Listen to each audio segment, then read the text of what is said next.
يتق الله وليكرم جاره ومن كان يؤمن بالله واليوم الآخر فليتق الله وليكرم ضيفه ومن كان يؤمن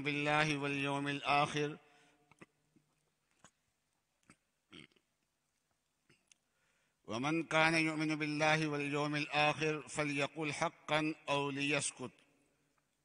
صدق الله العظيم وصدق رسوله النبي الكريم.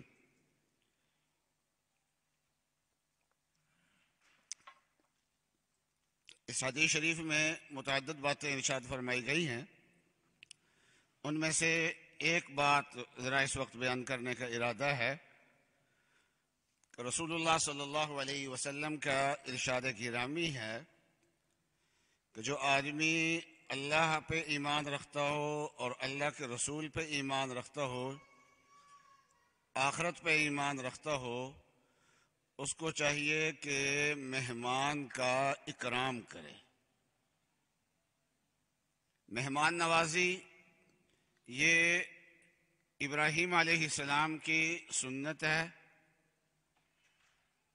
اور ابراہیم علیہ السلام کی پھر یہ سنت اسماعیل علیہ السلام کے ذریعے سے عرب میں منتقل ہو گئی، اور زمانہ جاہلیت میں ابراہیم علیہ السلام کی تعلیمات بہت ساری ختم ہو چکی تھیں، چند ایک باتیں باقی رہ گئی تھیں. ان میں سے ایک چیز یہ تھی کہ مہمان نوازی تھی، اور عربوں میں اب تک مہمان نوازی ہے، اور بہت ہی اچھے انداز سے وہ لوگ مہمان نوازی کرتے ہیں. اور رسول اللہ صلی اللہ علیہ وسلم کی بہت ساری عبادات تو ایسی ہیں جو اللہ تعالیٰ کے احکام نازل ہونے کے بعد شروع ہوئی ہیں، لیکن مہمان نوازی رسول اللہ صلی اللہ علیہ وسلم کی ایسی سنت ہے جو نزول وحی سے پہلے بھی تھی. حضرت صلی اللہ علیہ وسلم پہ غار حرا میں پہلی وحی نازل ہوئی، اور رسول اللہ صلی اللہ علیہ وسلم تشریف لائے تو وحی کا بوجھ تھا،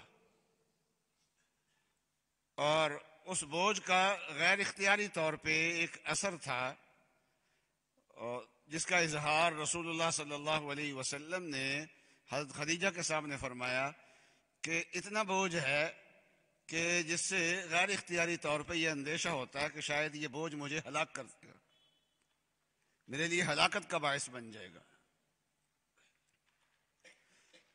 تو حضرت خدیجہ رضی اللہ تعالی عنہا نے فوراً جواب دیا، اور زوردار انداز سے جواب دیا. فرمایا کلا، ایسا تو ہرگز نہیں ہو سکتا. اور اس کی وجہ یہ فرمایا کہ اللہ تعالیٰ آپ کو کبھی ضائع نہیں کریں گے. فرمایا کہ انک لتصل الرحم، آپ تو صلہ رحمی کرتے ہیں. وتکسب المعدوم، جو آدمی نہتا ہے، خالی ہاتھ ہے، اس کو کما کے آپ دیتے ہیں. وتحمل الکل، اور دوسرے لوگوں کا بوجھ آپ اٹھاتے ہیں. وتقری الضیف، اور آپ مہمان نوازی کرتے ہیں. یہ چند صفات بیان کر کے فرمایا کہ جس بندے کے اندر یہ صفات پائی جاتی ہوں اللہ تعالیٰ ان کو ضائع نہیں کرتے. عجیب بات یہ ہے کہ حضرت ابوبکر صدیق رضی اللہ تعالیٰ عنہ نے ایک ہجرت تو کی ہے حضرت صلی اللہ علیہ وسلم کے ساتھ، اور اس سے ایک بہت پہلے حضرت صلی اللہ علیہ وسلم کی اجازت سے ہجرت کے ارادے سے مکہ چھوڑ کے نکل گئے تھے. تو وہاں باہر کوئی علاقے کا سردار ابن الدغنہ وہ ملا اور پوچھا ابو بکر کدھر؟ کہا جی مکے والے اب ٹکنے نہیں دیتے، اس لیے میں جا رہا ہوں چھوڑ کے.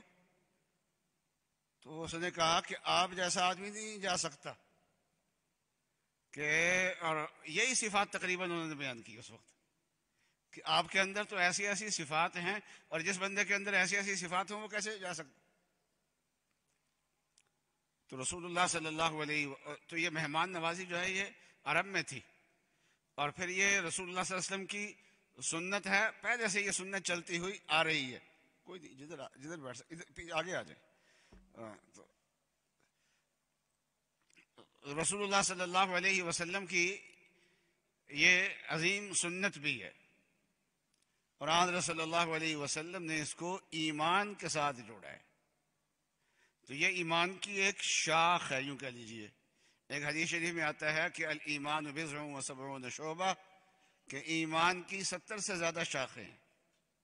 افضلها قول لا الہ الا اللہ، تو ایمان کی شاخوں میں سب سے افضل لا الہ الا اللہ کہنا ہے۔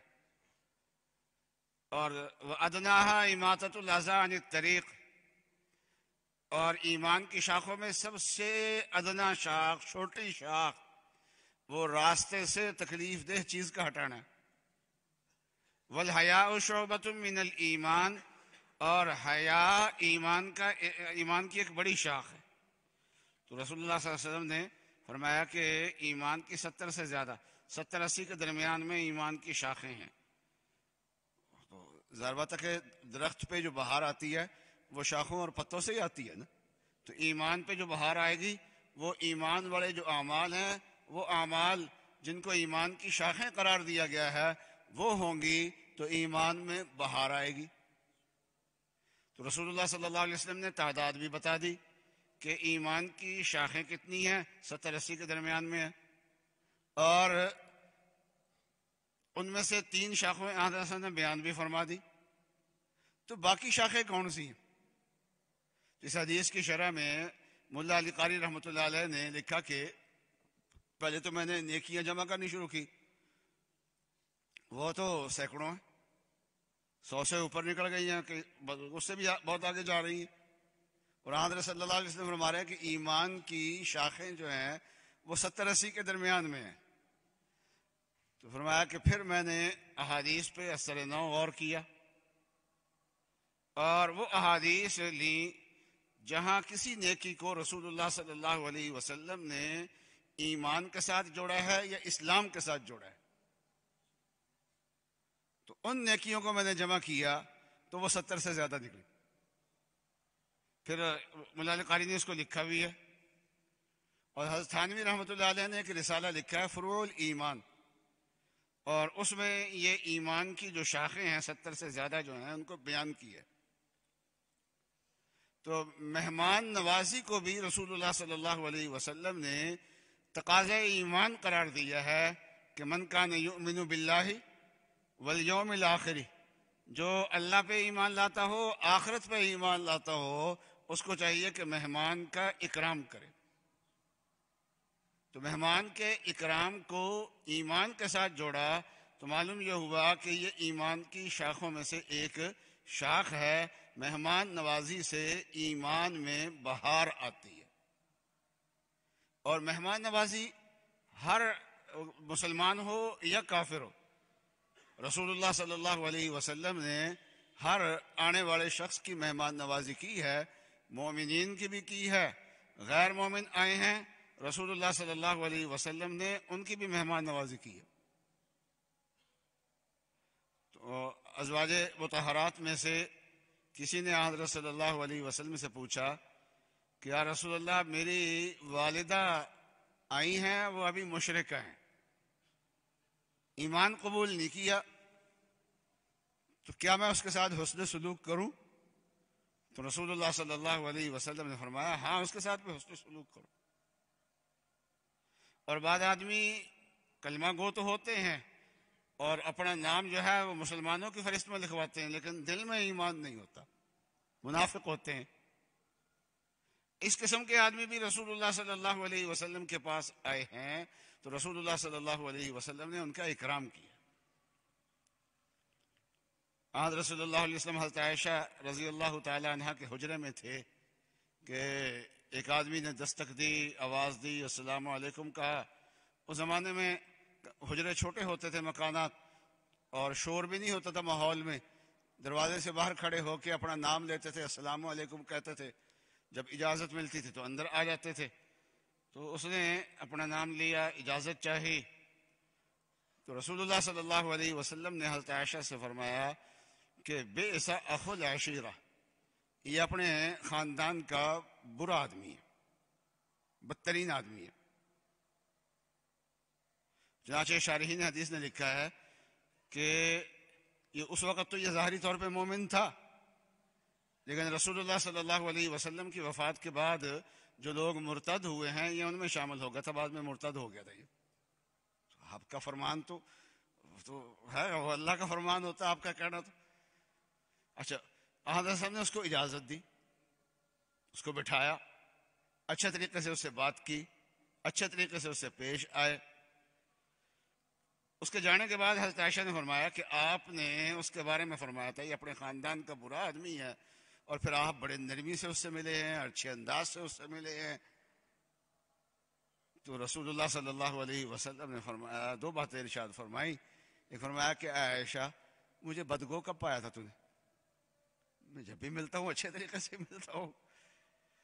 اور پھر حضرت نے فرمایا کہ وہ آدمی بہت برا ہے جس کے شر سے ڈرتے ہوئے لوگ اس سے ملنا چھوڑ دیں۔ ظاہر بات ہے میرے پاس آنے والا جو مہمان ہے اگر اچھا آدمی سمجھوں تو میں اس کا اکرام کروں، اور اگر میں اس کو اچھا نہیں سمجھتا تو اکرام نہیں کروں گا میں اس کا۔ اگر میں یہ رویہ اختیار کرتا ہوں لوگ آنا چھوڑ دیں گے میرے پاس، وہ سمجھیں گے ہم پتہ نہیں اس کے خیال میں کیا ہے۔ تو بہرحال مہمان نوازی جو ہے یہ بہت اونچا عمل ہے اور ایمان کا تقاضا ہے، اور صحابہ اکرام نے اس پہ عمل کیا ہے، اور اپنے آپ کو بھوکا رکھ کے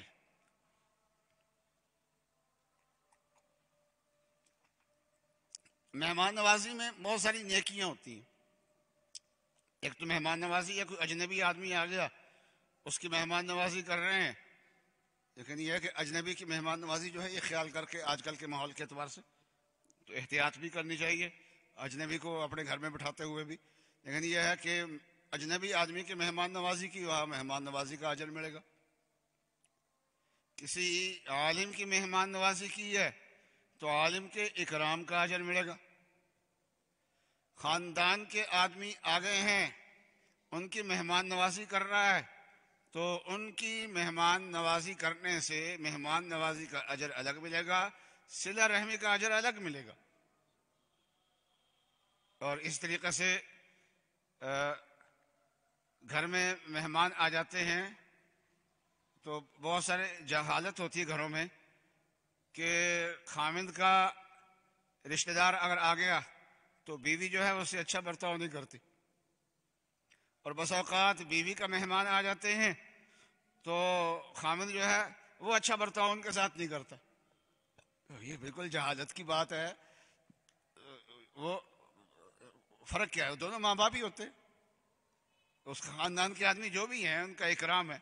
جب یہاں اکرام کرے گا تو صلہ رحمی بھی ہوگی، اور بیوی کے رشتہ دار اگر آئے ہیں اور خامند اچھے طریقے سے مہمان نوازی کر رہا ہے تو بیوی کی حوصلہ افزائی کا بھی ثواب ملے گا اس کو، اور خامند کے خاندان کے آدمی آئے ہوئے ہیں اور بیوی جو ہے اس کی اچھی مہمان نوازی کر رہی ہے تو خامد کی عزت افزائی کرنے کا بھی اس کو اجر ملے گا۔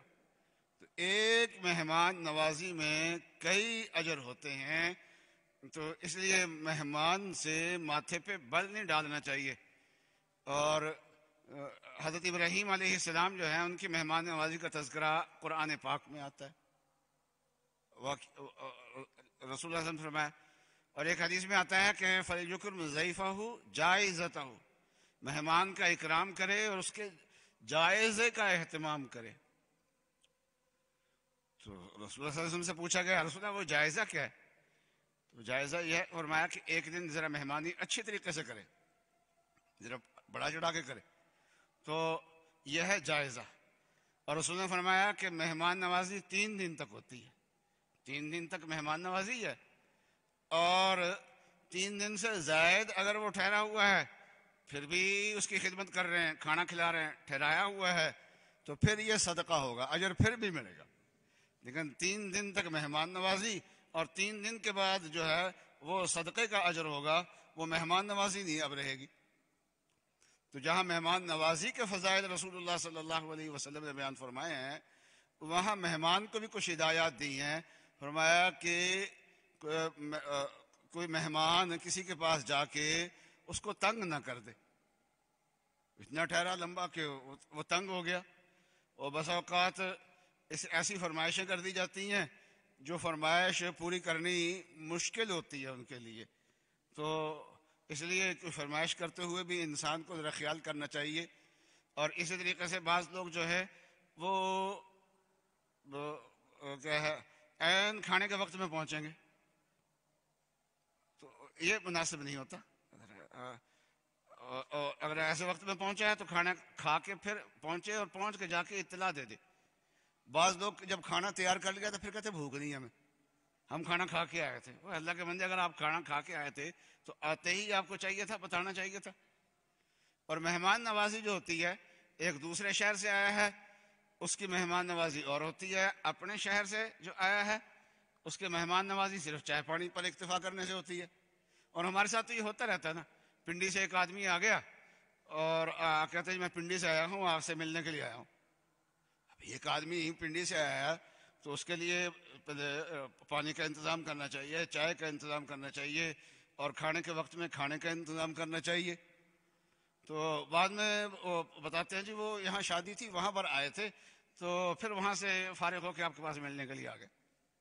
ارے بھائی یہ بات پہلے بتانی چاہیے تاکہ وہ آدمی جو ہے وہ اسی حساب سے، اگر وہ راول پنڈی سے بھی آیا ہے لیکن آیا تو فیصل آباد میں کسی اور جگہ پہ ہے اور وہاں سے وہ ملنے کے لیے آیا ہے، اس لیے اس کا اکرام جو ہے وہ اسی حساب سے ہوگا۔ تو اس لیے تنگ نہیں کرنا چاہیے۔ اور یہ بہت سارے ملکوں میں ایسا ہوتا ہے کہ خامد بھی کام پہ جاتا ہے، بیوی بھی کام پہ جاتی ہے، اور گھروں میں نوکرانیاں بھی نہیں ہوتی۔ بہت سارے ممالک ہوتے ہیں تو وہاں نوکر گھر میں نہیں ہوتا، خامد بیوی نے کچن کے کام کرنے ہوتے ہیں۔ تو وہاں انسان اگر مہمان بنا ہے تو پھر ان کے کام میں ہاتھ بھی بٹا دے۔ وہ کام پہ چلے گئے ہیں، یہ گھر میں اگر رکا ہوا ہے تو کچن کے برتن وغیرہ دھو دے۔ ہمیں بھی باہر کے ملکوں میں جانا پڑتا ہے، اور بس اوقات ایسے گھر میں جانا پڑتا ہے جن میں فیملی نہیں ہوتی، وہ کہیں گئی ہوتی ہے، پاکستان میں آئی ہوتی ہے، وہ صاحب اکیلے ہوتے ہیں، وہ خود ہی کھاتے پکاتے ہیں، تو ہم کھانے پکانے میں ساتھ شامل ہو جاتے ہیں۔ وہ چلے جاتے ہیں تو ان کا کچن بھی صاف کر دیا، اور آنے سے پہلے ان سے پوچھ لیتے بھی آپ جو چیز پکانی ہے آج وہ رکھ دو، ہم پکا لیتے ہیں۔ تو ساتھ تعاون کا انداز جو ہے وہ اختیار کرنا چاہیے۔ تو یہ تنگ نہیں کرنا چاہیے میری زبان کو۔